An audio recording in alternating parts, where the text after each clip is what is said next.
पे काफी दिनों से मेरे पास कमेंट आता है कि सर विज्ञान के प्रश्न बिल्कुल भी हमें समझ में नहीं आ रहा है, क्योंकि विज्ञान में बहुत सारे प्रश्न बनते हैं, नहीं समझ में आ रहा है कि बोर्ड परीक्षा के लिए कौन से प्रश्न इंपॉर्टेंट है, किन प्रश्नों को हम तैयार कर लें ताकि बोर्ड परीक्षा 2025 में आपको विज्ञान में पूरा का पूरा नंबर मिल जाए। तो टेंशन लेने की कोई जरूरत नहीं। अगर आप भी कक्षा 10वीं के छात्र हो और आप भी विज्ञान पढ़ते हो और आपका भी 2025 में विज्ञान का पेपर देने वाले हैं, तो आज से विज्ञान का टेंशन छोड़ दीजिए, चूंकि आपके सामने विज्ञान के 60 सबसे महत्वपूर्ण प्रश्न आपके सामने लेके आ चुका हूं। अगर ये 60 प्रश्न तैयार कर लेते हैं तो इसी में से कोई ना कोई प्रश्न यहाँ पे 100 प्रश्न आपके बोर्ड परीक्षा में आने वाला। इससे आपको कोई भी प्रश्न देखने के नहीं मिलेगा, क्योंकि जितने भी इंपॉर्टेंट प्रश्न है सभी इंपॉर्टेंट प्रश्नों को मैंने ले लिया। यहाँ सकते हैं आपको ये पहला पेज दिखाई दे रहा होगा, यहाँ पे देखिए दूसरा पेज आपको दिखाई दे रहा होगा। ये पूरा क्या है, यहाँ पे 60 प्रश्न है। यहाँ पे देख सकते हैं लास्ट प्रश्न आपको 60 दिखाई दे रहा है। यहाँ पे पूरे 60 प्रश्न है, तो वीडियो को बिल्कुल भी आपको स्किप नहीं करना है। यहाँ प्रश्नों को स्टार्ट करते हैं। पिछले आपको एक इंपॉर्टेंट पॉइंट बता दूं कि मेरे आंसर देने से पहले आपको यहाँ पे कमेंट बॉक्स में आंसर करना है, चेक करना है कि आपकी तैयारी विज्ञान की कितनी। अगर 60 में से केवल 50 प्रश्नों का आंसर आप सही दे देते हैं, 50 प्रश्न तैयार कर लेते हैं, तो यहाँ पे विज्ञान में आपको एक भी नंबर नहीं कटने वाला है। तो आप लोग अपने आप को पहचानिएगा, लास्ट में कमेंट सेक्शन में जरूर बताइएगा कि 60 में से कितने प्रश्न आपको तैयार हो चुके हैं। तो यहाँ पे पहला प्रश्न आपको दिया गया है कि किसी बिंब का मतलब यहाँ पे वस्तु से है, किसी बिंब का अवतल दर्पण द्वारा बना प्रतिबिंब आसी सीधा तथा बिंब से बड़ा पाया गया वस्तु की स्थिति कहां होनी चाहिए। यहाँ पे याद रखिए स्टूडेंट, मात्र अवतल दर्पण में एक ही कंडीशन होता है जब वस्तु का प्रतिबिंब आभासी सीधा तथा वस्तु से बड़ा बनता है। आपको याद रखना कि मात्र एक ही कंडीशन होता है, इसीलिए बोर्ड परीक्षा में इसको बहुत ज्यादा पूछा जाता है। यहाँ पे पूछा जा रहा है कि अवतल दर्पण में कोई वस्तु है जिसका प्रतिबिंब आभासी बन रहा है, सीधा बन रहा है और वस्तु से बड़ा बन रहा है, तो जो वस्तु है वो कहां पे होना चाहिए। यहाँ पे आपको पहला दिया गया मुख्य फोकस तथा वक्रता केंद्र के बीच में, दूसरा गया वक्रता केंद्र पर, तीसरा आपको दिया गया वक्रता केंद्र से परे और चौथा आपको दिया गया दर्पण ध्रुव तथा मुख्य फोकस के बीच। याद रखिएगा, बहुत ज्यादा इंपॉर्टेंट पॉइंट है। मात्र ही स्थिति में क्या होता है, ऐसा प्रतिबिंब बनता है। तो आपको याद रखना है कि जब हम किसी वस्तु को दर्पण के ध्रुव तथा मुख्य फोकस के बीच रखते हैं अवतल दर्पण में, तो उसका जो प्रतिबिंब होता है आभासी बनता है, सीधा बनता है और वस्तु से क्या बनता है, बड़ा बनता है। इसका करेक्ट आंसर घ हो जाएगा। आपको याद रखना है, अगर आप घ वाला ऑप्शन सोचा है या घ वाला आंसर आपने कमेंट किया है तो आपका ऑप्शन सही है, आपको याद रखना है।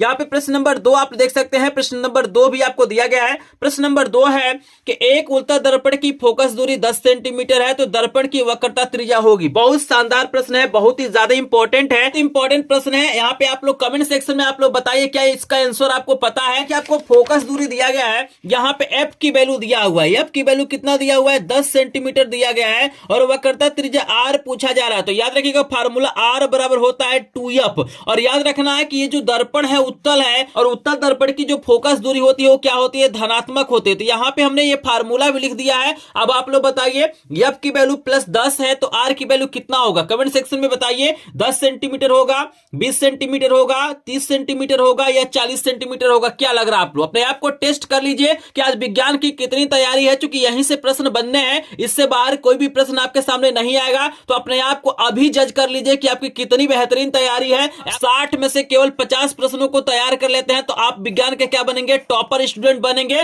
तो अभी आप लोग टेस्ट कर लीजिए अपने आप को, क्योंकि एग्जाम से पहले जज कर लेंगे तभी आप लोग क्या करेंगे, टॉपर बनेंगे। तो यहाँ पे देखिए आर बराबर यहाँ पे क्या हो जाएगा 2 गुणे यहाँ पे एफ की वैल्यू 10 है, 10 दूना हो जाएगा 20 सेंटीमीटर। याद रखना है यहाँ पे आंसर क्या हो जाएगा 20 सेंटीमीटर। तो अगर आपने दूसरा का ख वाला ऑप्शन चूज किया है, आप पहले से बताए हैं कमेंट में, तो मान के चलिए आपकी तैयारी बढ़िया है, आपने सही जवाब दिया है। चलिए यहाँ पे तीसरा प्रश्न देखिए, बहुत ही शानदार, बहुत ही लाजवाब दिया गया है। और इस प्रश्न में क्या होता है 90% स्टूडेंट क्या होते हैं, फेल हो जाते हैं, इसका सही आंसर नहीं दे पाते हैं। इसीलिए बोर्ड परीक्षा में इस प्रश्न को पूछता है। प्रश्न पूछ रहा है कि लेंस की क्षमता का मात्रक होता है। देखिए बहुत ही शानदार प्रश्न दिया है। अधिकतर लोग जानते हैं कि लेंस की क्षमता का मात्रक क्या होता है, डायोप्टर होता है। सबको पता है भाई, लेंस की जो क्षमता होती है P होती है, उसका मात्रक क्या होता है, डायोप्टर होता है। लेकिन यहां पे अगर आप ध्यान देंगे तो यहां पे कहीं भी आपको डायोप्टर नहीं दिया गया है, आपको मीटर दिया गया है, प्रति मीटर दिया गया है, मीटर प्रति सेकेंड दिया गया है, इनमें से कोई नहीं। तो क्या लग रहा है आपको बता दूं कि यहाँ पे इनमें से कोई नहीं ऑप्शन, यहाँ पे बहुत सारे लोग सोच रहे हैं, लेकिन ये वाला ऑप्शन करेक्ट नहीं है। इन तीनों में से कोई ना कोई एक ऑप्शन सही है।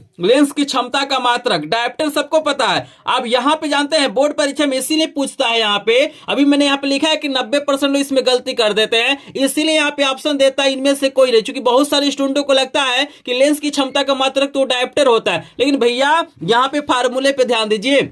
P बराबर फार्मूला होता है 1/f, यही फार्मूला होता है जी। मीटर में अगर फोकस दूरी है तो P बराबर क्या होता है 1/f। तो ये बताओ, एक तो हमारा रहेगा ही, फोकस दूरी क्या है मीटर में है, तो 1/मीटर को हम लोग क्या बोलेंगे, 1/मीटर को क्या बोलेंगे, प्रति मीटर। क्लियर है सभी को, 1/मीटर को हम लोग क्या बोलते हैं, प्रति मीटर। और प्रति मीटर को हम लोग क्या करते हैं, डायप्टर कहते हैं। आपको याद रखना है, तो आपको अपने दिमाग में आज ही से बैठा लीजिए। ये प्रश्न बहुत ही ज्यादा इंपॉर्टेंट है। प्रीवियस ईयर के पेपर उठा के देख लीजिए, इस प्रश्न को पूछा है। और इस प्रश्न को पूछने का रीजन यही होता है कि इसमें बहुत ही क्या होता है, ट्रिक होता है। बहुत सारे लोग यहाँ पे गलती कर देते हैं, तो आपको याद रखना है प्रति मीटर का ही नाम क्या है, डायप्टर है। तो यहाँ पे जो हमारा करेक्ट आंसर हो जाएगा, यहाँ पे ख वाला हो जाएगा। तो जिन्होंने ख वाला आंसर सोचा है उनका ऑप्शन क्या है, बिल्कुल सही है। चलिए, इसी प्रकार के प्रश्न यहाँ पे लिया है मैंने जो इंपॉर्टेंट है। यहाँ पे देखिए चौथा प्रश्न आपको दिया गया है कि एक उत्तल लेंस की क्षमता 5 डायप्टर है, तो लेंस की फोकस दूरी होगी। ध्यान से देखिएगा, इसी पे प्रश्न आ गया। यहाँ पे प्रश्न दिया गया है कि यहाँ पे 5 डायप्टर क्षमता दिया गया है, तो लेंस की फोकस दूरी आपसे पूछ रहा है। ध्यान से देखिएगा, लेंस आपके पास उत्तल लेंस है। यहाँ पे ऑप्शन दिया गया है +50 सेंटीमीटर, -50 सेंटीमीटर, +20 सेंटीमीटर, -20 सेंटीमीटर। तो जल्दी से अपने आप को आप लोग जज कर लीजिए। आप लोग जल्दी से आंसर सोच लीजिए, हम आपको आंसर बता देते हैं। यहाँ पे फार्मूला स्टूडेंट याद रखना है कि P बराबर होता है यहाँ पे 1/, क्या होता है, यहाँ f होता है। फार्मूला ये कब काम करता है, जब फोकस दूरी क्या हो, मीटर में हो, लेकिन फोकस दूरी हमारा सेंटीमीटर में, तो यहाँ पे हम रखेंगे 100/f। तो हमको पावर दिया हुआ है, तो यहाँ पे f बराबर फार्मूला हो जाएगा 100/ यहाँ पे P हो जाएगा। जब पक्षांतर करेंगे तो P यहाँ पे चला जाएगा, f यहाँ पे चला जाएगा। और यहाँ पे देखिए 100 और P की वैल्यू आपको दिया हुआ है 5, और भाग करेंगे तो आ जाएगा 20। लेकिन यहाँ पे सबसे बड़ा सवाल है कि भाई प्लस में होगा कि माइनस में होगा, यहाँ पे प्लस में होगा कि माइनस में होगा। तो याद रखिएगा, लेंस आपका उत्तल है, उत्तल लेंस की जो फोकस दूरी होती है वो धनात्मक होती है। तो यहाँ पे जो हमारा करेक्ट आंसर हो जाएगा चौथा का गौ वाला। अगर आपने चौथा का गौ वाला ऑप्शन सोचा है तो आपका जो ऑप्शन है बिल्कुल क्या है, करेक्ट है। आई होप आप लोगों ने सही जवाब दिया है। यहाँ पे कमेंट सेक्शन में आप लोग कमेंट करते रहिए। यहाँ पे बेहतरीन आपको मौका दिया जा रहा है, ऐसा वीडियो आपको कोई नहीं बना के देगा जहां पे आप लोग अपने आप को जज कर सकते हैं। और वो भी इंपॉर्टेंट प्रश्न के साथ। बगल वाला प्रश्न भी अभी कराऊंगा, यहाँ पे सीरियल से प्रश्न करा रहा हूं, दोनों तरफ यहाँ पे प्रश्न है, तो बिल्कुल अभी इन्हीं प्रश्नों को भी कराऊंगा। बिल्कुल टेंशन नहीं लेना है, पूरा 60 प्रश्न कराऊंगा। मात्र 60 प्रश्न देख के जाइए, बोर्ड परीक्षा में पूरा का पूरा नंबर आपको मिलेगा। यहां पे देखिए 5 नंबर का प्रश्न, एक एक प्रश्न सॉल्व करके दिखाऊंगा। 5 नंबर का प्रश्न है कि निर्वात में प्रकाश की चाल 3 × 10⁸ मीटर प्रति सेकेंड है, तो कांच में प्रकाश की चाल क्या होगी। आपको अपवर्तनांक की वैल्यू दिया हुआ 1.5 दिया हुआ है। देखिएगा, यहां पे अपवर्तनांक की वैल्यू दिया गया 1.5 और 4 ऑप्शन आपको दिया गया है। ऑप्शन दिया गया है 4.5 × 10⁸ मीटर प्रति सेकेंड। दूसरा आपको दिया गया 2 × 10⁶ मीटर प्रति सेकेंड। तीसरा आपको दिया गया 2 × 10⁸ मीटर प्रति सेकेंड। तीसरा है 3 × 10⁸ मीटर प्रति सेकेंड। तो जल्दी से आप लोग बताइए, इस मोस्ट इंपोर्टेंट प्रश्न का हम आपको सोल्यूशन करके बताएंगे, लेकिन आप लोग पहले अपने आप को जज करिए, अपने आप को पहचानिए, क्या इसका उत्तर आपको पता है कि नहीं पता है। बहुत ही सिंपल फार्मूला होता है, इसीलिए इस प्रश्न को पूछता है। यहां पे चलिए हम सॉल्व करते हैं, तब तक आप लोग आंसर दीजिए। यहां पे देखिए n बराबर जो फार्मूला होता है, यहां पे होता है C/V। याद रखिए, n क्या है, अपवर्तनांक है, C यहां पे निर्वात में प्रकाश की चाल है, और V क्या है, माध्यम में प्रकाश की चाल है। तो हमसे V की वैल्यू पूछ रहा है, अगर इसके नीचे 1 मानेंगे और तिर्यक गुणा करेंगे तो V बराबर क्या हो जाएगा, C/ क्या हो जाएगा, यहाँ पे n हो जाएगा। सिंपल है भाई, ये हमारा यहां चला जाएगा, ये हमारा यहां चला जाएगा। तो ये आपका मेन क्या हो गया, यहाँ पे फार्मूला हो गया। इसी फार्मूले में वैल्यू को रखिए। अब तो आंसर बता दीजिए भाई। V बराबर C का मान है यहाँ पे 3 × 10⁸ है, और यहाँ पे n की जो वैल्यू दिया गया 1.5 दिया गया है। क्लियर है सभी को। अब देखिए V बराबर यहाँ पे हो जाएगा 3 × यहाँ पे देखिएगा 10⁸, और यहाँ पे दिया हुआ है 1.5। नीचे से दशमलव हटाने के लिए हम ऊपर भी 10 से गुणा कर देते हैं और नीचे भी 10 से गुणा कर देते हैं। तो यहाँ पे V बराबर हो जाएगा 10 तिहाई कितना हो जाएगा, 30 × 10⁸ हो जाएगा, और ये दशमलव हट के 15 हो जाएगा, 15 दूना हो जाएगा 30। यानी V की जो वैल्यू हो जाएगी यहाँ पे 2 × 10⁸ मीटर प्रति सेकेंड। तो देख रहे हैं स्टूडेंट, इस तरीके से क्या कर सकते हैं, इसकी वैल्यू को आप लोग निकाल सकते हैं। तो करेक्ट ऑप्शन हमारा कौन सा है यहाँ पे, 2 × 10⁸, यानी गौ वाला ऑप्शन करेक्ट है। अगर आप लोगों ने गौ वाला ऑप्शन पहले से सोचा है, अगर आपने कमेंट सेक्शन में बताया है, तो आप लोग बिल्कुल क्या है, सही है, आप लोग एक टॉपर स्टूडेंट है। चलिए यहाँ पे 6 नंबर का प्रश्न आपको दिया गया है, बहुत ही शानदार, बहुत ही लाजवाब प्रश्न है। इसका आंसर तो लगभग सभी लोग बता सकते हैं, बहुत ही इंपॉर्टेंट प्रश्न है। जल्दी से बताइए इसका आंसर। स्वस्थ नेत्र में प्रतिबिंब बनता है, जो स्वस्थ आंख होता है उसका प्रतिबिंब कहां पे बनता है, कॉर्निया पे बनता है, आइरिस पर बनता है, पुतली पे बनता है, या रेटिना पे बनता है? क्या लग रहा है आपको, जल्दी से कमेंट सेक्शन में बताइए। तो यहाँ पे काफी लोग, यहाँ पे बहुत बढ़िया, बहुत शानदार कमेंट आ रहा है, लगभग सभी लोग यहाँ पे सही आंसर दे रहे हैं। बिल्कुल भाई, यहाँ पे रेटिना पे बनेगा, घ वाला ऑप्शन बिल्कुल करेक्ट हो जाएगा। आई होप आपको समझ में आ रहा होगा। चलिए 7 नंबर का प्रश्न आपके सामने आ गया, बहुत ही लाजवाब, बहुत ही शानदार प्रश्न आपको दिया गया है कि स्वस्थ नेत्र का निकट बिंदु आपको बताना है। जो स्वस्थ आंख होता है उसका निकट बिंदु कितना होता है, 25 सेंटीमीटर होता है, 50 सेंटीमीटर होता है, 100 सेंटीमीटर होता है, यह अनंत होता है? क्या लग रहा है आपको, कौन सा ऑप्शन करेक्ट हो सकता है? तो बिल्कुल भाई, आप लोगों ने सही आंसर दिया है, काफी लोग यहाँ पे सही आंसर दे रहे हैं, बहुत बढ़िया। तो बिल्कुल यहाँ पे स्वस्थ आंख का जो निकट बिंदु होता है 25 सेंटीमीटर होता है, और दूर बिंदु कितना होता है, क्योंकि प्रश्न दोनों तो पूछ सकता है आपसे, निकट बिंदु भी पूछ सकता है और दूर बिंदु भी पूछ सकता है। तो बिल्कुल यहाँ पे निकट बिंदु 25 सेंटीमीटर होता है और दूर बिंदु क्या होता है, अनंत होता है। आई होप आपको 7 तो प्रश्न समझ में आ गया होगा। चलिए हम आपको लेके चलते हैं प्रश्न नंबर 8 पे।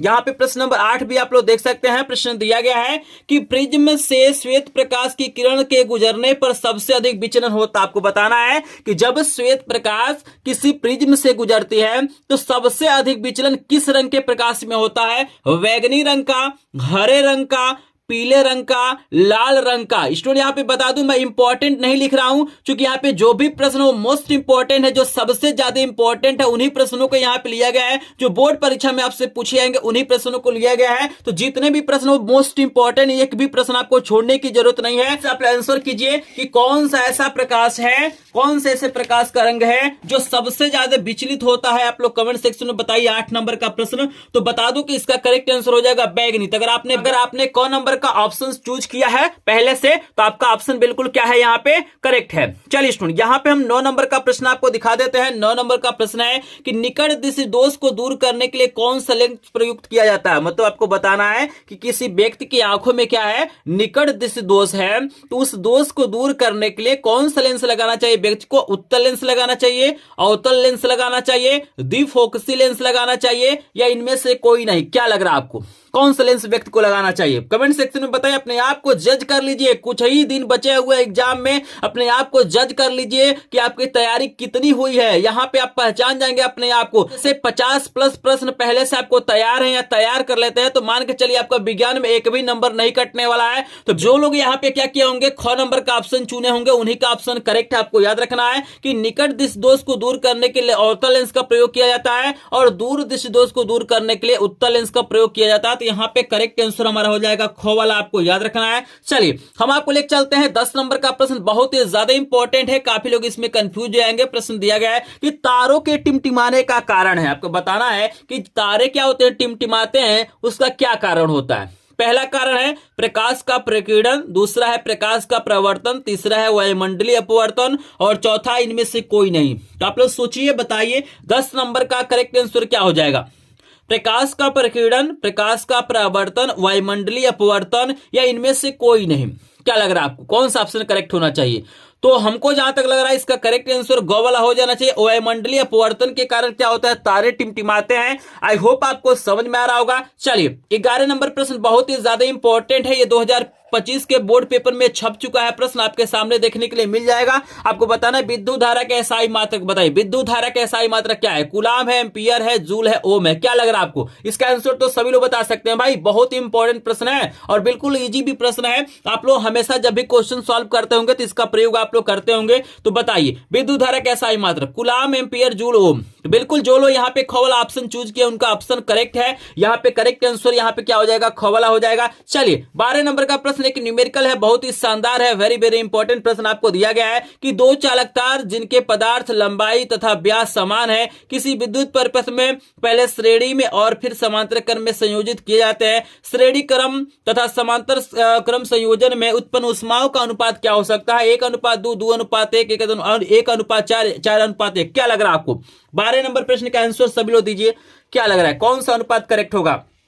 तो याद रखिएगा, जब भी ऐसा प्रश्न आपके सामने पूछा जाए तो उसका अनुपात होता है 1:4 होता है। तो अगर आपने गौ वाला ऑप्शन यहां पे चूज किया है तो आपका ऑप्शन बिल्कुल करेक्ट है। 13 नंबर का प्रश्न भी बहुत ही ज्यादा इंपॉर्टेंट, ये भी प्रश्न आपको देखने के लिए मिल जाएगा। 2025 के बोर्ड एग्जाम में प्रश्न दिया गया है कि विद्युत शक्ति का मात्रक होता है। आपको बताना है कि विद्युत शक्ति का, जिसको हम लोग विद्युत सामर्थ्य या पावर कहते हैं, उसका मात्रक क्या होता है? वोल्ट होता है, वाट होता है, एम्पियर होता है या ओम होता है? क्या लग रहा है आपको? विद्युत शक्ति का मात्रक सभी लोग बताइए। तो बिल्कुल अगर आपने खबर ऑप्शन चूज किया है तो आपका ऑप्शन बिल्कुल करेक्ट है। विद्युत शक्ति का मात्रक क्या होता है? वाट होता है। आई होप आपको 13 नंबर का प्रश्न समझ में आ रहा होगा। चलिए पेज को पलटते हैं और हम आपको लेके चलते हैं प्रश्न नंबर यहाँ पे 14 पे। यहाँ पे 14 नंबर का प्रश्न भी बहुत ही ज्यादा इंपॉर्टेंट है। आपके स्क्रीन पे यहाँ पे दिखाई दे रहा होगा 14 नंबर का प्रश्न। जल्दी से आप लोग यहाँ पे आंसर दीजिए। प्रश्न आपको दिया गया है कि ओम के नियम के अनुसार विभवांतर और धारा के बीच का ग्राफ होता है। आपको बताना है कि ओम के नियम के अनुसार जो विभवांतर और धारा के बीच में ग्राफ बनता है वो कैसा होता है? एक सरल रेखा में होता है, वृत्त होता है, अर्धवृत्त होता है, या इनमें से कोई नहीं? क्या लग रहा है आपको कौन सा ऑप्शन करेक्ट होता है? 4 ऑप्शन आपको दिया गया। मोस्ट इंपॉर्टेंट प्रश्न भाई, एक एक प्रश्न आपके लिए इंपॉर्टेंट है। आप पिछले 5 सालों का क्वेश्चन पेपर उठा लीजिएगा, उससे मैच कर लीजिएगा, क्वेश्चन बैंक से मैच कर लीजिएगा, आपके टीचर जो टिक लगवाए होंगे क्वेश्चन उससे मैच कर लीजिएगा। इस प्रकार के प्रश्न इसमें आपको देखने के लिए मिल जाएंगे। चूंकि ये 60 ही प्रश्न है ऐसे हैं जो मोस्ट इंपॉर्टेंट है, और कोई ना कोई प्रश्न क्या होगा बोर्ड परीक्षा 2025 में बनेगा। और ऐसा वीडियो आपको किसी चैनल पे भी नहीं मिलेगा। इसका पीडीएफ नोट भी आपको मिल जाएगा। लास्ट में अभी मैं अपना व्हाट्सएप नंबर दूंगा, उस पर जैसे ही मैसेज करेंगे आपको पीडीएफ नोट मिल जाएगा बिल्कुल फ्री में। और एक विषय का नहीं मिलेगा। ये विज्ञान का मैंने 60 प्रश्न कराया है, अन्य विषय का 100 प्रश्न बताया है जो बोर्ड परीक्षा में आएगा। तो सभी विषयों का आपको फ्री में पीडीएफ नोट मिल जाएगा। वीडियो को लास्ट तक देखिएगा। अभी मेरा व्हाट्सएप नंबर मिलेगा, उस पर मैसेज करके आप सभी विषयों के इंपॉर्टेंट प्रश्नों का पीडीएफ नोट ले सकते हैं। तो आपको बता दूं, अगर आपने क वाला ऑप्शन चूज किया है तो आपका ऑप्शन करेक्ट है। एक सरल रेखा बनता है, स्क्रीन पे आप लोग ग्राफ देख सकते हैं। आई होप आपको समझ में आ रहा होगा। चलिए 15 नंबर का प्रश्न आप देख सकते हैं। किसी विद्युत चालक का प्रतिरोध निम्न में से किस बात पर निर्भर करता है? इससे रिलेटेड प्रश्न क्या होते हैं, लॉन्ग में भी पूछे जाते हैं। याद रखिएगा, बोर्ड परीक्षा में लॉन्ग प्रश्न भी आता है कि विद्युत चालक का प्रतिरोध किन किन बातों पर निर्भर करता है। तो यहाँ पे 4 ऑप्शन दिया गया: चालक की लंबाई, चालक के पदार्थ, चालक की अनुप्रस्थ काट के, और इनमें से सभी पे। बताइए विद्युत चालक का जो प्रतिरोध होता है किन बातों पे निर्भर करता है? 4 ऑप्शन आपको दिया है। तो आप लोग सोचिए और कमेंट सेक्शन में बताइए। तो यहां पे बता दूं, करेक्ट आंसर घ वाला हो जाएगा। चालक तार की लंबाई पर भी निर्भर करता है, चालक तार के पदार्थ पे भी निर्भर करता है, और चालक तार के अनुप्रस्थ काट पे भी निर्भर करता है। आपको याद रखना है। चलिए यहां पे आपको 16 नंबर का प्रश्न एक प्रकार का न्यूमेरिकल दिया है, इसको सॉल्व में करके दिखाऊंगा। प्रश्न है कि किसी विद्युत बल्ब पर 440 वाट लिखा हुआ है और 220 वोल्ट अंकित है। आपको बताना है कि बल्ब का फिलामेंट का प्रतिरोध क्या होगा। 100 ओम होगा, 225 ओम होगा, 115 ओम होगा, 110 ओम होगा। तो जल्दी से आप लोग बताइए। एक छोटा सा फार्मूला यहाँ पे काम करेगा, हम इसको सॉल्व कर रहे हैं, लेकिन जल्दी से आप लोग बताइए करेक्ट आंसर क्या होगा। 4 ऑप्शन आपको दिया गया है, क्या लग रहा है आपको कौन सा ऑप्शन करेक्ट हो सकता है? चलिए यहाँ पे हम सॉल्व करने जा रहे हैं। तो सबसे पहले देखिए यहाँ पे क्या दिया हुआ है, पावर दिया हुआ है। पी की वैल्यू आपको कितना दिया गया है? 440 वाट दिया गया है। V की वैल्यू विभवांतर आपको दिया गया है 220 वोल्ट, और यहाँ पे R पूछ रहा है। तो R बराबर हम क्वेश्चन मार्क कर लेते हैं। मेन फार्मूला हमारा होता है P बराबर होता है V² बटे क्या होता है? R होता है। क्लियर है? P बराबर क्या होता है? V² बटे R। इसीलिए बोला जाता है कि विज्ञान हुआ चाहे गणित हुआ, उसके फार्मूले आपको याद होना चाहिए। क्योंकि बहुत सारे क्वेश्चन क्या होते हैं बोर्ड परीक्षा में डायरेक्ट फार्मूले पे पूछा जाता है। तो यहाँ पे देखिए, अगर जिस स्टूडेंट को ये फार्मूला नहीं याद होगा वो सही आंसर क्या करेगा? नहीं कर पाएगा। तो यहाँ पे जब तिर्यक गुणा करेंगे तो R बराबर क्या हो जाएगा? यहाँ पे हो जाएगा V² बटे P। मतलब R यहाँ पे चला जाएगा, P यहाँ पे चला जाएगा। क्लियर है सभी को? यहाँ पे वैल्यू को पुट करिए तो V की वैल्यू आपको कितना दिया हुआ? 220 दिया हुआ। तो यहाँ पे क्या हो जाएगा? 220 गुणे यहाँ पे हो जाएगा 220 बटे P की वैल्यू कितना है देख सकते हैं, 440 40 है। तो यहाँ पे आपका कितना हो जाएगा, ये 2 बार में क्या हो जाएगा, कट जाएगा। 22 दूना 44 होता है और 0 से 0 कट जाएगा और 2 से इसको काटिए तो 2 एकम 2, 2 एकम 2 है 0, यानी 110 हो जा रहा है। आर की वैल्यू कितना हो जा रहा है, 110 ओम हो जा रहा है। क्लियर है सभी को? तो बस आप लोग विज्ञान के जितने भी फार्मूले हैं उनको याद रखिएगा, ठीक है ना। इस फार्मूले से हम इजीली सॉल्व कर लिए हैं। तो हमारे पास जो ऑप्शन नंबर 110 कौन सा हो रहा है, यहाँ पे घ वाला हो रहा है। तो अगर आपने घ वाला ऑप्शन चूज किया था तो आपका ऑप्शन बिल्कुल क्या है, करेक्ट है। क्लियर है सभी को? चलिए 17 नंबर का प्रश्न दिया गया है कि फ्यूज तार को निम्न लिखित घरेलू विद्युत वितरण के किस तार के श्रेणी क्रम में जोड़ा जाता है, भू संपर्क तार से, उदासीन तार से, जीवित तार से, इनमें से कोई नहीं। क्या लग रहा है, कौन सा ऑप्शन करेक्ट हो सकता है? कमेंट सेक्शन में जल्दी से बताइए, जल्दी से सभी लोग कमेंट सेक्शन में बताइए। तो चलिए 4 ऑप्शन आपको दिया गया। मोस्ट इंपॉर्टेंट प्रश्न है, जो भी प्रश्न है बहुत ही ज्यादा इंपॉर्टेंट है। ऐसा प्रश्न आपको कहीं भी देखने के लिए नहीं मिलेगा। अगर आप इस वीडियो को स्किप कर देंगे तो आपका भी विज्ञान में नंबर कम हो सकता है। तो आपको बता दूं 17 नंबर का करेक्ट आंसर हो जाएगा ख वाला, उदासीन तार हो जाएगा। आपको याद रखना है, अगर आपने ख वाला ऑप्शन चूज किया है तो आपका आंसर क्या है, सही है। चलिए 18 नंबर का प्रश्न है कि लघु पतन के कारण परिपथ में विद्युत धारा का मान क्या होता है, बहुत कम हो जाता है, परिवर्तित नहीं होता है, बहुत अधिक बढ़ जाता है, निरंतर परिवर्तित होता रहता है। बताइए लघु पतन के कारण परिपथ में विद्युत धारा का मान क्या होता है। बहुत ही शानदार प्रश्न आपको दिया गया, बहुत ही ज्यादा इंपॉर्टेंट। तो यहां पे याद रखिएगा कि 18 नंबर का प्रश्न का आंसर हो जाएगा बहुत अधिक बढ़ जाता है, ग वाला ऑप्शन करेक्ट हो जाएगा। अगर आपने ये सोचा है तो आपका ऑप्शन बिल्कुल सही है। तो अभी फिजिक्स का प्रश्न करा रहा हूं, आगे आपको केमिस्ट्री का मिलेगा और लास्ट में आपको जीव विज्ञान का मिलेगा। मतलब तीनों विषयों का यहाँ पे इंपॉर्टेंट प्रश्न है। यहाँ पे देखिए 19 नंबर का प्रश्न है कि भारत में प्रत्यावर्ती धारा आपूर्ति की आवृत्ति होती है, यानी हमारे जो घरों में एसी करंट आता है उसका आवृत्ति कितना होता है, 0 हर्ट्ज होता है, 50 हर्ट्ज होता है, 60 हर्ट्ज होता है या 100 हर्ट्ज होता है। क्या लग रहा है आपको, कौन सा ऑप्शन करेक्ट हो सकता है? जल्दी से बताइए, जल्दी से सोचिए, अपने आप को जज करिए भाई। यहां पे अपने आप को जज करिए कि यहां पे 60 में से कितने प्रश्न तैयार है। अगर 60 में से 50 प्लस प्रश्न आपको तैयार है तो विज्ञान के आप क्या है, एक टॉपर स्टूडेंट है, विज्ञान में क्या मिलेगा आपको, अच्छा नंबर मिलेगा। लेकिन 50 से कम प्रश्न इसमें से तैयार है तो आपको तैयारी करने की जरूरत है, इन प्रश्नों को तैयार करने की जरूरत है। तो बिल्कुल अगर आप लोगों ने ख वाला ऑप्शन चूज किया है तो आपका ऑप्शन बिल्कुल करेक्ट है। एसी करंट का जो हमारा हर्टेज होता है, आवृत्ति होता है, वो 50 हर्ट्ज होता है। चलिए हम आपको लेकर चलते हैं 20 नंबर का प्रश्न। आप देख पा रहे हैं 20 नंबर का प्रश्न बहुत ही ज्यादा इंपॉर्टेंट है।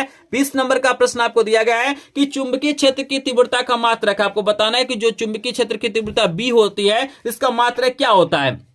4 ऑप्शन आपको दिया गया है, न्यूटन प्रति एम्पियर मीटर स्क्वायर, न्यूटन प्रति एम्पियर मीटर, वेबर दिया गया, इनमें से कोई नहीं। बताइए चुंबकीय क्षेत्र का मात्रक आपको बताना है। बता दूं अगर आपने ख वाला ऑप्शन चूज किया है तो आपका ऑप्शन सही है, न्यूटन प्रति एम्पियर होता है, जिसको टेस्ला भी बोलते हैं, आपको याद रखना है। चलिए 21 नंबर का प्रश्न है कि निम्नलिखित में से कौन सी एक परत पराबैंगनी किरणों को पृथ्वी से आने से रोकती है, क्लोरीन परत, ओजोन परत, ऑक्सीजन परत या हाइड्रोजन परत। तो बताइए इसमें से कौन सी ऐसी परत है जो पृथ्वी पर पराबैंगनी किरणों को आने से रोकती है। क्या लग रहा है आपको, कौन सा ऑप्शन करेक्ट हो सकता है? आपने ख वाला ऑप्शन चूज किया है तो बिल्कुल करेक्ट है, ओजोन परत रोकती है, आपको याद रखना है। यहाँ पे 22 नंबर का प्रश्न है कि निम्नलिखित में से कौन एक परितंत्र में उत्पादक का उदाहरण है। इसमें से कौन एक उत्पादक है, शेर है, हिरण है, हरे पौधे हैं या वर्षा है। तो 22 नंबर प्रश्न का करेक्ट आंसर आप लोग जल्दी से बताइए। उत्पादक आप लोग समझ ही रहे हैं, बहुत बढ़िया प्रश्न है, बहुत इंपॉर्टेंट है। यहां पे जल्दी से बताइए 22 नंबर का करेक्ट आंसर क्या हो जाएगा। तो बिल्कुल यहाँ पे जो हरे पौधे होते हैं एक प्रकार के क्या है, उत्पादक है, तो ग वाला ऑप्शन बिल्कुल करेक्ट हो जाएगा। यहाँ पे 23 नंबर का प्रश्न आपको दिया गया है कि प्राकृतिक परितंत्र है, आपको बताना है इसमें कौन प्राकृतिक परितंत्र है। गमले हैं, जल जीवशाला है, खेत है, वन है। बताइए 23 नंबर का करेक्ट आंसर क्या हो जाएगा। तो बिल्कुल यहाँ पे घ वाला ऑप्शन क्या है हमारा, बिल्कुल यहाँ पे करेक्ट होगा, क्योंकि गमले, जल जीवशाला, खेत, ये सब क्या है, प्राकृतिक परितंत्र नहीं है, लेकिन वन हमारा क्या है, प्राकृतिक परितंत्र, आपको याद रखना है। तो यहाँ पे हमने आपको 23 प्रश्न क्या कराया है, यहाँ पे हमने फिजिक्स का कराया है। और यहाँ पे आपको बता दूं कि 23 प्रश्नों में से आपको बताना है यहाँ पे कमेंट सेक्शन में कि 23 में से कितने प्रश्न आपको पहले से तैयार थे। अगर 23 में से यहाँ पे 15 प्लस प्रश्न आपको तैयार थे तो आपको मान के चलना है कि फिजिक्स की बहुत अच्छी आपकी तैयारी है। अगर 15 से कम प्रश्न आपको तैयार है तो आपको और तैयार करने की जरूरत है। तो जल्दी से आप बताइए 23 में से कितने प्रश्न आपको पहले से तैयार थे, यानी कितने प्रश्नों का उत्तर आप लोगों ने सही दिया है, कमेंट सेक्शन में बताइए। तो यहां पे मैं देख पा रहा हूं काफी संख्या में अलग अलग कमेंट आ रहा है, कोई कह रहा है 10, कोई 5, कोई 23 बता रहा है, कोई 25 भी बता रहा है। भाई अभी हम 23 प्रश्न कराए हैं और यहाँ पे देखिए स्टूडेंट बता रहे हैं हम 25 प्रश्नों का आंसर सही दे दिए हैं। मान है भाई 23 में से 25 प्रश्नों का आंसर आप लोगों ने सही दे दिया है। चलिए बहुत बढ़िया।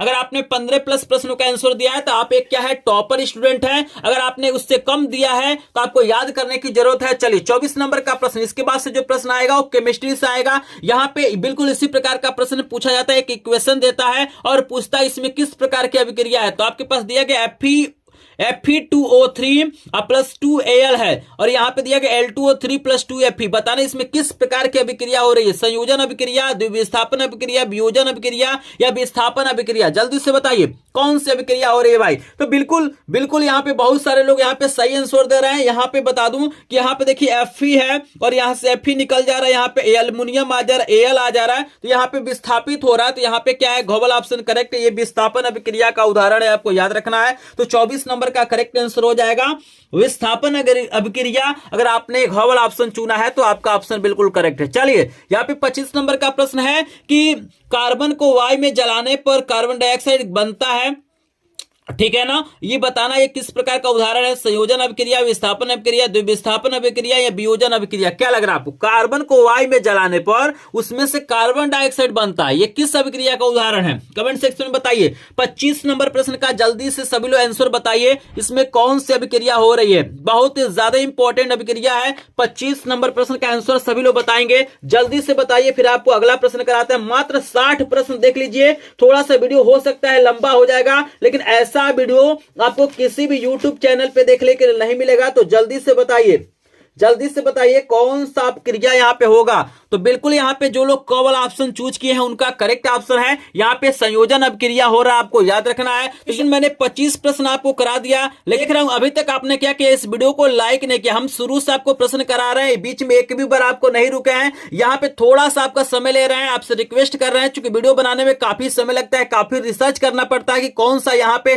प्रश्न इंपॉर्टेंट है, कौन सा प्रश्न आएगा। सभी यहाँ पे किताबों को पढ़ना पड़ता है, समझना पड़ता है, तब जाके वीडियो बनता है। तो अगर आपको लगता है कि ये प्रश्न इंपॉर्टेंट है, अगर आपको भी लग रहा है कि इन प्रश्नों को तैयार करना चाहिए, आपको भी विज्ञान में अच्छा नंबर पाना है, तो प्लीज आपसे रिक्वेस्ट है कि एक बार वीडियो को लाइक कर देंगे। लाइक करने में आपका 1 भी रुपया खर्च नहीं होगा, लेकिन हमको क्या मिलेगा, बहुत सुकून मिलेगा, मुझे बहुत मोटिवेशन मिलेगा। हम आपको इस तरह का वीडियो क्या करेंगे, प्रोवाइड करेंगे। तो जिनको लगता है कि सर ने मेहनत किया है, सर ने बढ़िया वीडियो बनाया है, प्लीज इस वीडियो को लाइक कर देंगे। चैनल पे पहली बार आए होंगे तो चैनल को सब्सक्राइब भी कर लेंगे, क्योंकि आपका लाइक शेयर सब्सक्राइब हमारा क्या होता है, मोटिवेशन होता है। तो चलिए हम आपका समय बर्बाद नहीं करते हैं, क्योंकि मुझे पता है कि आपका समय इस समय बहुत ही कीमती है। तो चलिए आपको लेके चलते हैं हम 26 नंबर प्रश्न पे। चलिए सभी लोग रेडी रहिए, सभी लोग बताइए कमेंट सेक्शन में रेडी हैं 26 नंबर प्रश्न का उत्तर देने के लिए। अगर सभी लोग रेडी है तो कमेंट सेक्शन में एक बार यस लिखिएगा।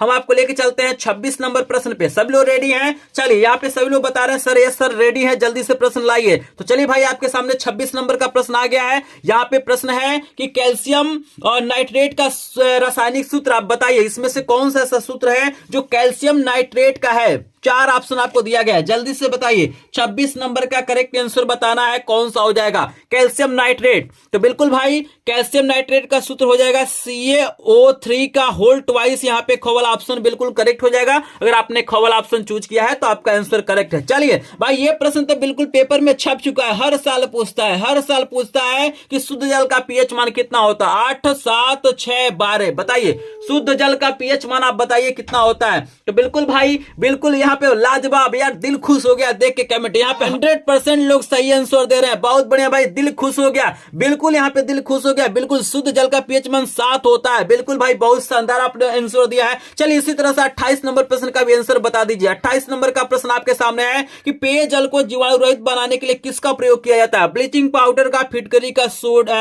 बेकिंग सोडा का, धावन सोडा का। बताइए पेय जल को जीवाणु रहित बनाने के लिए किसका प्रयोग किया जाता है। चलिए बहुत शानदार 27 नंबर का आंसर आया। 28 नंबर का भी इसी प्रकार आंसर दीजिए भाई। दिल खुश हो जाता है जब आप लोग सही आंसर देते हैं। तो बिल्कुल यहाँ पे इसका प्रयोग किया जाता है, ब्लीचिंग पाउडर का प्रयोग किया जाता है, आपको याद रखना है। बहुत सारे लोग यहाँ पे फिटकरी लगाएंगे, लेकिन फिटकरी करेक्ट आंसर नहीं है, ब्लीचिंग पाउडर। चलिए यहाँ पे 29 नंबर का प्रश्न, 29 नंबर का प्रश्न है कि धावन सोडा का रासायनिक नाम बताना है। धावन सोडा का सूत्र होता है Na2CO3 × 10H2O। बताइए धावन सोडा का रासायनिक नाम आपको बताना है। Sodium chloride, sodium carbonate, sodium bicarbonate या सोडियम हाइड्रोक्साइड। क्या लग रहा है आपको?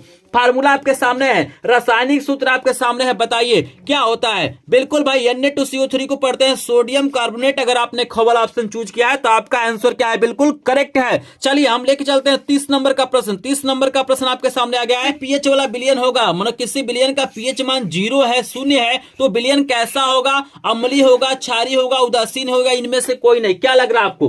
कौन सा ऑप्शन करेक्ट हो सकता है? जल्दी से बताइए। किसी बिलियन का पीएच मान 0 है तो बिलियन की प्रकृति क्या होगी? तो भाई जो 7 से नीचे होता है वो क्या होता है? अम्लीय होता है। तो अगर आपने क वाला ऑप्शन चूज किया है तो आपका ऑप्शन क्या है? बिल्कुल करेक्ट है। वीडियो को बिल्कुल छोड़ के मत जाइएगा भाई। यहां पे आप लोग जाएंगे तो इंस्टाग्राम पे रील्स देखने में इतना समय गंवा देंगे, शॉर्ट वीडियो देखने में समय गंवा देंगे, लेकिन इस वीडियो को मुझे पता है कि आप लोग शुरू से लास्ट तक नहीं देखेंगे। क्यों नहीं देखेंगे? क्योंकि आपको भाई इसमें इंटरेस्ट नहीं है, पढ़ाई में आपको मन है इस समय नहीं लग रहा है। आपका जो मन है वो इंस्टाग्राम में लग रहा है, शॉर्ट वीडियो में लग रहा है। तो आप भी अगर आप समय बर्बाद कर रहे हैं इन सब चीजों में तो आज से छोड़ दीजिए, क्योंकि बिल्कुल आपके पास टाइम नहीं है। बिल्कुल थोड़ा सा अपने जीवन में क्या करिए? त्याग की भावना लाइए, स्टडी के प्रति, पढ़ाई के प्रति अपनी रुचि को लाइए। आप सोचिए आपके माता पिता इस ठंडी में जा जाके कितना मेहनत कर रहे हैं। आपके पिताजी काम करते होंगे, आप लोग घर पे बैठे हैं ना, आप लोग रजाई ओढ़ के क्या कर रहे हैं? पढ़ रहे हैं। आप हीटर के सामने पढ़ रहे हैं, लेकिन सोचिए आपके जो पेरेंट्स हैं इस ठंडी में जाके काम करते हैं, तो पैसे लेके आते हैं, तब आपको क्या करते हो?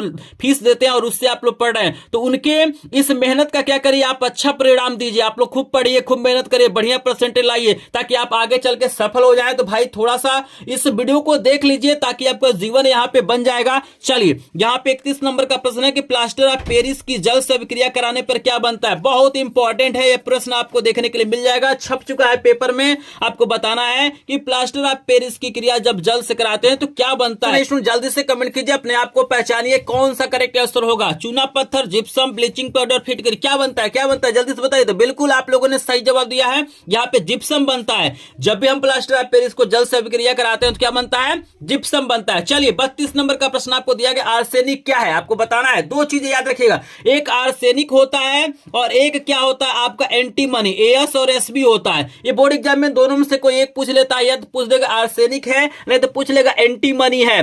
क्या है? धातु है, अधातु है, उपधातु या मिश्र धातु है? क्या लग रहा है आपको? आर्सेनिक क्या हो सकता है? धातु, धातु, उपधातु, मिश्र धातु। जो लोग यहाँ पे गौल ऑप्शन दिए होंगे उनका करेक्ट आंसर है ये एक प्रकार का उपधातु है, आपको याद रखना है। चलिए हम लेके चलते हैं आपको यहाँ पे 33 नंबर का प्रश्न। 33 नंबर का प्रश्न आपके सामने आ गया है कि निम्न में से कौन अधातु? आपको बताना इसमें से कौन सा ऐसा तत्व है जो अधातु है? सोडियम है, फ्लोरीन है, पोटेशियम, एल्यूमिनियम है। क्या लग रहा है आपको? कौन सा धातु हो सकता है? कमेंट सेक्शन में बताइए भाई, अपने आप को जज कर लीजिए, अपने आप को पहचान लीजिए कि विज्ञान की कितनी तैयारी है। जल्दी से कमेंट सेक्शन में बताएंगे। तो बिल्कुल सोडियम, पोटेशियम, एल्यूमिनियम हमारा धातु है, लेकिन फ्लोरीन होता है, क्लोरीन होता है, आयोडीन होता है, ये सब क्या होते हैं? धातु होते हैं। तो करेक्ट आंसर यहाँ पे ख वाला है। आई होप आपने यही आंसर चूज किया होगा।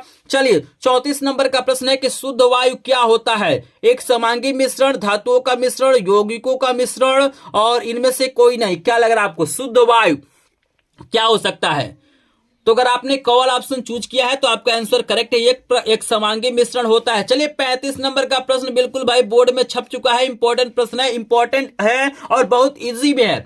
इसका आंसर आप लोग बिल्कुल यहाँ पे 100% आप लोग सही दीजिए। किसी का ऑप्शन यहाँ पे गलत नहीं होना चाहिए। जिसका ऑप्शन गलत हो गया उसकी पिटाई भी होगी, याद रखिएगा। किसी का ऑप्शन गलत नहीं होना चाहिए। ये बहुत इंपॉर्टेंट प्रश्न है, बिल्कुल आसान। हम देख रहे कमेंट कौन कौन गलत कर रहा है भाई। जो गलत करेगा ना नहीं किस, चलिए बोल रहे हैं इंग्लिश, यहाँ पे काफी लोग बोल रहे हैं सर बिल्कुल सही बता रहे हैं, बिल्कुल गलती आप लोग नहीं करेंगे। बिल्कुल गलती करने का टाइम भी नहीं है, बिल्कुल कम समय है भाई, बिल्कुल कम समय है। बिल्कुल यहाँ पे बताना है कि कार्बन परमाणु की संयोजकता कितनी होती है? तो 4। बहुत शानदार भाई, बहुत शानदार, बिल्कुल 4 होती है। चलिए 36 नंबर का प्रश्न है कि ब्यूटेनॉन में क्रियात्मक समूह, आपको बताना है कि ब्यूटेनॉन में कौन सा क्रियात्मक समूह होगा? CHO होगा, Cu होगा, OH होगा या COOH होगा? क्या लग रहा है आपको? ब्यूटेनॉन में कौन सा क्रियात्मक समूह हो सकता है? 4 ऑप्शन आपको आपको दिया गया है। तो अगर आपने ख वाला ऑप्शन दिया है तो आपका करेक्ट है। CO जिसमें होता है उसी में ओन जुड़ता है, तो ब्यूटेनॉन में क्रियात्मक समूह CO हो जाएगा। चलिए, ये प्रश्न भी बहुत ज्यादा इंपॉर्टेंट है, लगातार बोर्ड परीक्षाओं में पूछा गया, हर साल पूछा गया है कि एसिटिक अम्ल का IPSC नाम आपको बताना है। इसका सूत्र आई थिंक होता है CH3COOH, यही आई थिंक इसका होता है और रासायनिक सूत्र। तो बताइए CH3COOH का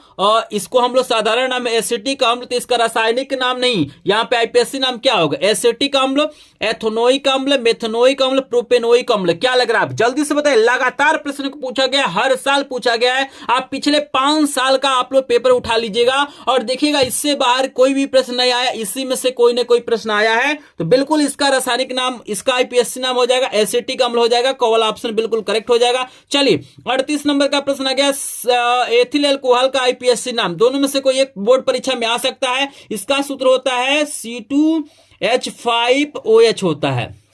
इसका सूत्र होता है C2H5OH होता है। तो बताइए, मेथेनल होता है, एथेनॉल होता है, एथेनॉल होता है, प्रोपेनॉल होता है? क्या लग रहा है? जल्दी से बताइए।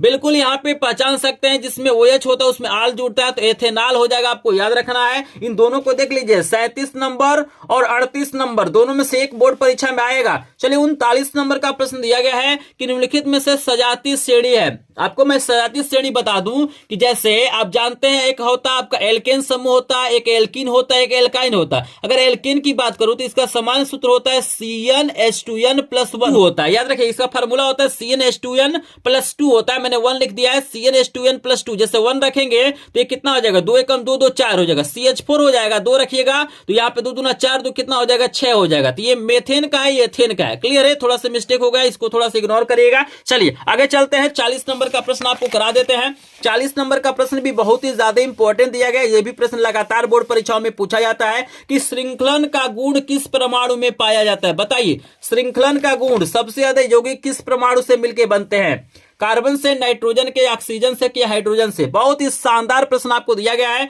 तो बिल्कुल भाई यहाँ पे करेक्ट आंसर हो जाएगा, यहाँ पे क वाला कार्बन हो जाएगा। अगर आपने ये ऑप्शन चूज किया तो आपका आंसर बिल्कुल करेक्ट है। तो चलिए भाई, यहाँ पे 40 प्रश्न आपको बता दिए। बताइए 40 में से कितने प्रश्न आपको पहले से तैयार हैं? जल्दी से बताइए, 40 में से कितने प्रश्न आपको पहले से तैयार थे? अगर यहाँ पे 40 में से लगभग आपको 30 प्लस प्रश्न पहले से तैयार थे तो आप एक टॉपर स्टूडेंट हैं। आपकी विज्ञान की तैयारी बहुत अच्छी चल रही है। इसी तरीके से आपको तैयारी करना है। अगर आपने 30 से कम प्रश्नों का आंसर सही दिया है तो आपको तैयारी करने की जरूरत है, और प्रश्नों को आपको पढ़ने की जरूरत है, और आपको विज्ञान को और समय देने की जरूरत है। तो आप लोग अपने आप को जज कर लीजिए और कमेंट सेक्शन में बताइए कितने प्रश्नों को आपने आंसर सही दिया है। 40 प्रश्न करा दिया, लेकिन आप लोग देख सकते हैं इस वीडियो पे अभी तक 40 लाइक नहीं हुआ है। भाई हम बार बार नहीं कहेंगे, को अगर ये प्रश्न पसंद आ रहा है, वीडियो समझ में आ रहा है, वीडियो अच्छा लग रहा है, तो प्लीज हमारे मेहनत के लिए एक बार आप लोग वीडियो को लाइक कर देंगे। चैनल पे पहली बार आए होंगे तो चैनल को सब्सक्राइब करेंगे, क्योंकि आपका लाइक शेयर सब्सक्राइब हमारा क्या होता है? मोटिवेशन होता है। आई होप आप लोगों ने लाइक कर दिया है। जो यहाँ पे वीडियो को लाइक कर दिया उनको दिल से धन्यवाद है। चलिए यहाँ पे हम देख चलते हैं, 41 नंबर का प्रश्न है कि स्वपोषी पोषण के लिए क्या आवश्यक है? आपको बताना है कि स्वपोषी पोषण के लिए क्या आवश्यक है। जल्दी से बताइए। तो यहाँ पे देखिए 40 नंबर तक आपको केमिस्ट्री का प्रश्न था, मतलब उधर फिजिक्स से था, उसके बाद से यहाँ तक केमिस्ट्री का। बायोलॉजी के प्रश्न देख लीजिए, 10 प्रश्न बायोलॉजी के मिलेंगे। तो चलिए यहाँ पे बताना है कि स्वपोषी पोषण हेतु क्या आवश्यक है? कार्बन डाइऑक्साइड तथा जल, क्लोरोफिल, सूर्य का प्रकाश, इनमें से सभी। क्या लग रहा है? स्वपोषी पोषण। जल्दी से बताइए। तो बिल्कुल जो लोग घ वाला ऑप्शन बता रहे हैं उनका करेक्ट ऑप्शन घ वाला हो जाएगा। चलिए 42 नंबर का प्रश्न है, यकृत आपको बताना, यकृत स्त्रावित करता है। यकृत में से कौन सा रस निकलता है? लार, जठर रस, पित्त रस, अग्नाशयी रस। क्या लग रहा है? कौन सा ऑप्शन करेक्ट होगा? यकृत स्त्रावित करता है। क्या निकालता है यकृत? तो बिल्कुल यहाँ पे पित्त रस हो जाएगा, गौल ऑप्शन करेक्ट हो जाएगा। आपको बताना है कि मनुष्य के हृदय में कोष्ठों की संख्या, चैम्बर कितने होते हैं? बहुत ही ज्यादा इंपॉर्टेंट। ये भी प्रश्न आपको 2025 के बोर्ड परीक्षा में मिल जाएगा। बताइए मनुष्य के हृदय में कोष्ठों की संख्या कितनी होती है? 1 2 3 4। चलिए 2 आलिंद होते हैं, 2 नीले होते हैं, तो 4 यहाँ पे करेक्ट आंसर घ वाला हो जाएगा।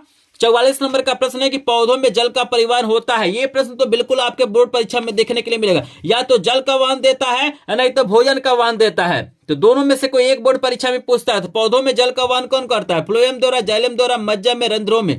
तो याद रखना है जल का वहन जाइलम करता है। यहाँ पे फूड मतलब भोजन का वहन फ्लोएम करता है। तो जौ से जाइलम याद कर लीजिए, जौ से जाइलम मतलब जौ ले जाएगा जाइलम और यहाँ पे भोजन फूड ले जाएगा फ्लोएम। तो देखिए जौ से जाइलम और फूड माने भोजन, तो एफ से क्या हो जाएगा? ये फ्लोएम। क्लियर है? फूड को ले जाएगा फ्लोएम और जल को ले जाएगा जाइलम। क्लियर है? चलिए 45 नंबर का प्रश्न है कि वृक्कों का संबंध है, किडनी का संबंध किससे है? पोषण से, श्वसन से, उत्सर्जन से या परिवहन से? क्या लग रहा है आपको? जल्दी से बताइए, अपने आप को चेक करिए ना। हमारे आंसर देने से पहले आप लोग अपने आप को जज करिए, क्या आपको ये प्रश्न तैयार है कि नहीं तैयार है। हम तो आपको तुरंत आंसर बता देंगे, हम थोड़ा सा समय इसलिए ले रहे हैं ताकि आप अपने आप को जज कर दे। लास्ट तक आते आते अपने आप को जज कर ले कि 60 में से 50 प्रश्न आपको तैयार हो गए कि नहीं तैयार हो गए। तो बिल्कुल वृक्कों का जो कार्य होता है उत्सर्जन होता है, गौवल ऑप्शन करेक्ट है। कुपिका पाई जाती है, कुपिका किसमें पाई जाती है? यकृत में, फेफड़ों में, अमाशय में या जीभ में? बताइए कुपिका किसमें पाया जाता है? चलिए आप लोग सोच चुके होंगे, ख वाला फेफड़ों में पाया जाता है। वह जैव प्रक्रम जिसके द्वारा हानिकारक पदार्थों को निष्कासित किया जाता है, जनन कहलाता है, उत्सर्जन कहलाता है, पाचन कहलाता है या परिसंचरण कहलाता है? क्या कहलाता है बताइए? जिसमें हानिकारक पदार्थों को शरीर से बाहर निकाला जाता है, उस प्रक्रिया का क्या नाम है? तो अगर आपने यहां पे ख वाला ऑप्शन दिया है उत्सर्जन, तो आप लोग बिल्कुल क्या है? करेक्ट है। तो चलिए हम देख चलते हैं 48 नंबर प्रश्न पे। 48 नंबर का प्रश्न है कि मस्तिष्क उत्तरदायी है सोचने के लिए, हृदय स्पंदन के लिए, शरीर का संतुलन बनाने के लिए, इनमें से सभी बताइए। जो मस्तिष्क होता है माइंड, उसका क्या काम है बताइए, सोचिए आप लोग। तो बिल्कुल अगर आपने घ वाला ऑप्शन सोचा है तो करेक्ट है, तीनों काम करता है मस्तिष्क, आपको याद रखना है। 49 नंबर का प्रश्न है कि मादा लिंग हार्मोन कहलाता है। मादा लिंग हार्मोन क्या कहलाता है? 4 ऑप्शन है। चलिए तो आपने अगर ख वाला ऑप्शन चूज किया है तो आपका आंसर करेक्ट है, एस्ट्रोजन कहलाता है। यहाँ पे 50 नंबर का प्रश्न है इंसुलिन नामक हार्मोन स्त्रावित होता है। इंसुलिन किसमें होता है? अमाशय में और यकृत से, वृक्कों से, अग्नाशय से। क्या लग रहा है? 50 नंबर प्रश्न का सभी लोग आंसर दीजिए, मोस्ट इंपॉर्टेंट प्रश्न है, सभी प्रश्न इंपॉर्टेंट हैं। तो बताइए, तो बिल्कुल यहाँ पे अग्नाशय से निकलता है इंसुलिन नामक हार्मोन, आपको याद रखना है। 51 नंबर का प्रश्न है अलैंगिक जनन मुकुलन द्वारा होता है, अमीबा में, ईस्ट में, प्लाज्मोडियम में, लिस्मानिया में। क्या लग रहा है आपको? बताइए 51 नंबर प्रश्न का आंसर बताइए। बिल्कुल अगर आपने यहां पर 51 नंबर का अगर आपने करेक्ट आंसर बताया है ख वाला, तो आपका आंसर बिल्कुल करेक्ट है, यहां पे इस्त हो जाएगा। चलिए 52 नंबर का प्रश्न है, ये प्रश्न बहुत ही ज्यादा इंपॉर्टेंट है। परागकोश में होते हैं वायदल, अंडाशय, अंडप या परागकण। परागकोश में क्या होते हैं? क्या लग रहा है आपको?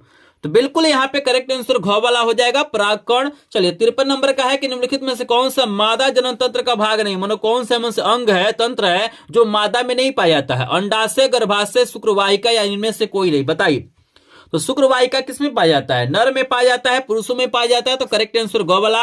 यहाँ पे 54 नंबर का प्रश्न है कि द्विविखंडन द्वारा अलैंगिक जनन होता है अमीबा में, प्लाज्मोडियम में, आलू में या ब्रायोफिलम में। क्या लग रहा है? 54 का करेक्ट आंसर क्या हो सकता है? तो क वाला हो जाएगा, अमीबा में, आपको याद रखना है। 55 नंबर का प्रश्न है कि निम्नलिखित में से किस पौधे में पुष्प एक लिंगी होते हैं? मतलब कौन पौधा का यहाँ पे जो पुष्प होता है एक लिंगी होता है? पपीता, गुड़हल, सरसों, मटर। क्या लग रहा है आपको? 55 नंबर भाई, 5 प्रश्न और देखा, 5 प्रश्न और मिलेगा, वीडियो को छोड़ के नहीं जाना भाई, 5 प्रश्न और देख लीजिए, अपने आप को जज कर लीजिए। तो पपीता करेक्ट आंसर हो जाएगा। चलिए हम लेके चलते हैं आपको 56 नंबर प्रश्न। 56 नंबर प्रश्न आपको दिखाई दे रहा होगा, यहाँ पे देख सकते हैं।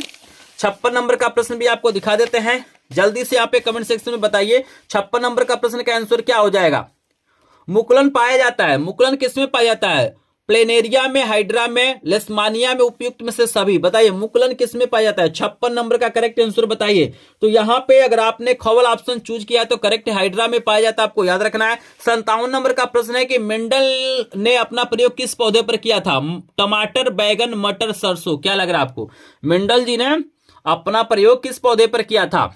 चलिए बहुत बढ़िया भाई, 100% लोगों ने यहाँ पे सही आंसर दिया है, मटर के पौधे पर किया था। चलिए 58 नंबर का प्रश्न है कि मानव में गुणसूत्रों की संख्या होती है, मानव में कितने गुणसूत्र होते हैं? 42, 44, 46, 48। तो बिल्कुल यहाँ पे 46 गलत ऑप्शन करेक्ट है। 59 नंबर का प्रश्न है, निम्नलिखित में से कौन सा जीन प्रारूप शुद्ध गोल बीजों को प्रकट करता है? Small T, small T, capital T, small T, small T, capital T, R R. क्या लग रहा है आपको? बताइए 59 नंबर का प्रश्न का करेक्ट आंसर। 59 नंबर का करेक्ट आंसर हो जाएगा कैपिटल आर घ वाला ऑप्शन करेक्ट है। चलिए लास्ट प्रश्न 60 नंबर का, अनुवांशिक विज्ञान का जनक है, वेरी वेरी इंपॉर्टेंट, प्रश्न 2025 के बोर्ड परीक्षा में छप चुका है। लेकिन यहाँ पे अगर आपने वीडियो को ध्यान से देखा है, अगर आप एक टॉपर स्टूडेंट है, भाई टॉपर स्टूडेंट जो होगा ना वही इस वीडियो को ध्यान से देखा होगा, पूरे प्रश्नों को देखा होगा, क्योंकि जो टॉपर स्टूडेंट वही इस समय पढ़ाई कर रहे हैं। बाकी लोग तो क्या कर रहे हैं, इंस्टाग्राम चला रहे हैं, इंस्टाग्राम से रील देख रहे हैं, यूट्यूब में शॉर्ट वीडियो देख रहे हैं, उसमें टाइम बर्बाद कर रहे हैं। तो आई होप आप लोग एक टॉपर स्टूडेंट है, एक पढ़ने वाले स्टूडेंट है। अगर आपने इस वीडियो को लास्ट तक देखा है तो 60 नंबर प्रश्न का आंसर मुझे कमेंट करेंगे, जिससे मुझे ये पता चल जाएगा कि आप एक टॉपर स्टूडेंट हैं, आप एक पढ़ने वाले स्टूडेंट हैं, आपने इस वीडियो को ध्यान से देखा है। तो अगर आप भी टॉपर स्टूडेंट हैं, अगर आपको इसका आंसर पता होगा कि अनुवांशिकी विज्ञान के जनक कौन है, मूलर है, चार्ल्स डार्विन है, जॉन मेंडल है या जेडी वाटसन है, तो आप लोग कमेंट सेक्शन में जरूर बताइएगा, ताकि मुझे पता चल जाए कि आप किस कैटेगरी में आएंगे। और मुझे कमेंट सेक्शन में ये भी बताइएगा कि 50 में से कितने प्रश्नों का आंसर आपको पहले से तैयार थे या इस वीडियो को देखने के बाद से तैयार हो चुके हैं। अगर 60 में से 50 प्लस प्रश्न यहाँ पे आपको तैयार होंगे तो आप एक टॉपर स्टूडेंट हैं, विज्ञान में आपका अच्छा नंबर आएगा। आई होप आपको वीडियो पसंद आया होगा। वीडियो पसंद आया तो प्लीज वीडियो को लाइक करेंगे, चैनल पे पहली बार आए होंगे चैनल को सब्सक्राइब करेंगे, और फ्री में इसका पीडीएफ नोट पाने के लिए स्क्रीन पे आपको मेरा व्हाट्सएप नंबर दिखाई दे रहा होगा। नंबर है 7619935513। इस नंबर पे आप लोग मैसेज करिएगा, लिख दीजिएगा साइंस का मुझे पीडीएफ चाहिए, हम आपको पीडीएफ सेंड कर देंगे। या आप चाहें तो हमारे व्हाट्सएप और टेलीग्राम ग्रुप को भी ज्वाइन कर सकते हैं, जिसका लिंक आपको डिस्क्रिप्शन में दिया गया है। और ऑलरेडी मैंने क्या किया है, सामाजिक विज्ञान, कला और हिंदी का क्या किया है, 100 प्रश्नों का इंपॉर्टेंट का वीडियो डाला है, उसका भी पीडीएफ आपको मिल जाएगा। तो स्क्रीन पे आपको हिंदी का और यहाँ पे सामाजिक विज्ञान का वीडियो दिखाई दे रहा है, तो आप लोग हिंदी का या सामाजिक विज्ञान का क्लिक करके देख लीजिए। तो चलिए मिलता है नेक्स्ट वीडियो में, तब तक के लिए आप सभी का धन्यवाद।